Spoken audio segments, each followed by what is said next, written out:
What's up, my comic community? My name's Cullen, and I collect comics. And today is Tuesday, and it's, we're going to be doing my, last week's, purchases from the Comix Strip, my favorite local comic shop in Cape Girardeau, Missouri, right across from the old Esquire Theater. Should definitely check it, go by there sometime. I've been kind of busy, so I haven't been able to make this video. I've been working on stuff, doing stuff with my car. I went to the movies with my mom yesterday. I went and saw that new biker movie, Bike Riders. It was really good. But, yeah, we're going to get right into it. Sorry, I was bagging and boarding some books I haven't gotten to get into. But we're going to get right into it with Batman and Robin, number 10. And this is... obviously, it looks like it's an issue. It's got Man-Bat in it. What else do we know about this? It's Simon DeMijo cover. Joshua Williamson's writing this. And also, Simon DeMijo is the interior artist. This is your number 10. Batman and Robin. Next, we've got Gotham by Gaslight, The Kryptonian Age, number 1. This has cover art and interior art done by Leonard Fernandez, and Andy Diggle's a writer on this. I love the classic, I don't know how this is going to be. The one person I've talked to about it or whatever didn't really like it, but I'm hoping I do enjoy it. It's a new Elseworlds book.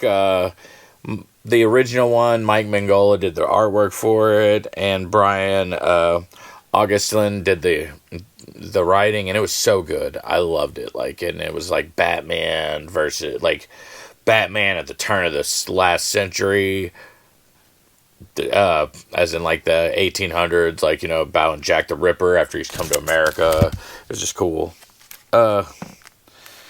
Next we have Poison Ivy, number 23, with this Jessica Fong cover, and the interior arts are done by Marcio Takara, and of course written by G. Willow Wilson. She's written every book in this series so far, and it's been really good. I haven't read this one, but what I've read so far has been a really cool, Poison Ivy. I mean, she writes Poison Ivy very well. I feel like she's got the character. I mean, it's not really a hard character to grasp, but at the same time, G. Willow Wilson got that on lock. I love it.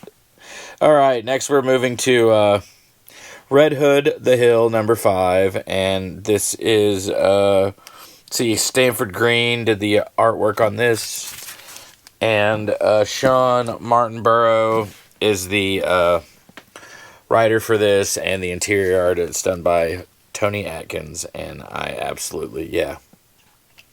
I haven't read a lot of this Red Hood stuff, so I don't know much about it. I just pretty much kind of just been picking it up because I've always liked the character, but he's not I don't know, I just pick up most of the Batman family stuff, and I don't know much about that. I don't even know if I've been getting every issue Red Hood. I just saw it, and I was like, oh yeah, I think I get Red Hood. I know that's horrible. But, I mean, I can't read everything, even though I like to look at everything, and I love cover art and things like that. So, I mean, if people are always wondering why you always read your comics, it's not always about... There's different reasons why I love different comics for different things, I, this week, read... I don't know if I talked about this in my last video, but this week I read all of Kill Your Darlings, and I love that book. If you haven't checked that book out, definitely check it out. But we got Cruella de Vil, number 4... And one of my favorite artists did the cover, Sweeney Boo. She is also the writer on this book, but the interior art is done by Marina Pagola. But yeah, looks like it's a fun story. Looks like Cruella's trying to steal the crown jewels. Looks like I love how it's got the corgis running away with the jewels. It just looks cool. Next, we got the second Blood Hunt Amazing Spider-Man issue. And this is Justina Ireland just doing the writing, and Marcelo Ferreira is doing the cover and interior art. Then we got the Avengers, number 15, and this is a Blood Hunt tie-in. And this cover is done by Joshua Cassara.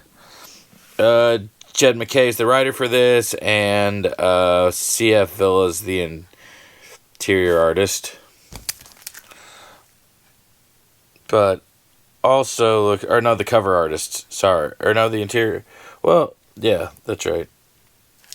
Sorry. Got confused for a second there. Next, we got issue number 21 of Fantastic Four. This is also another Blood Hunt tie-in. I'm pretty much getting all these Blood Hunt tie-ins. Sweet Alex Ross cover. Very dark. I like it a lot. You know, I always love his Human Torch, but yeah, it's because it's kind of hard to portray with I feel like with oils, but yeah, I love this cover. Really dark. Looks like they're being surrounded by like Vampire Skrull or something. Very, very, very cool looking. Like I said, Alex Ross cover. Ryan North's the writer for this, and the interior art is done by Ivan Fiorelli.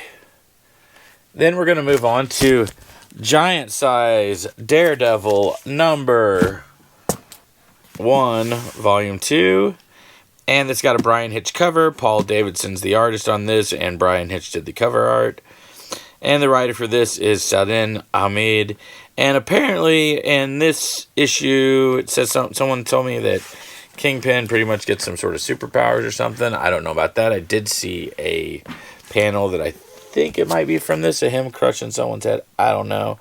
But it's pretty crazy. I like the cover art, obviously. Love that. Love those two Daredevils right there, of course. Next, we're moving on to Mateus Manahani's cover for Marvel Gods number 8. Jonathan Hickman's the writer on this, and the interior art is done by Valerio Shekti. And yeah.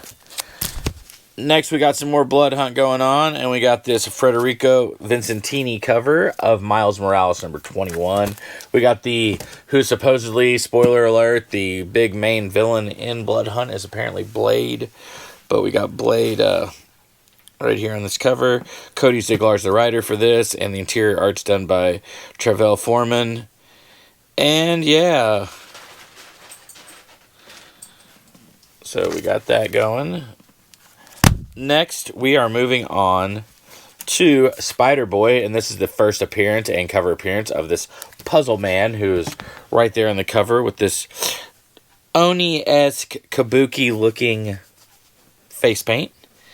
Dan Slott's the writer for this. Jason Lau's the artist for it, and the cover art is, of course, Roberto Ramos. And yeah, it is dope. I like this cover.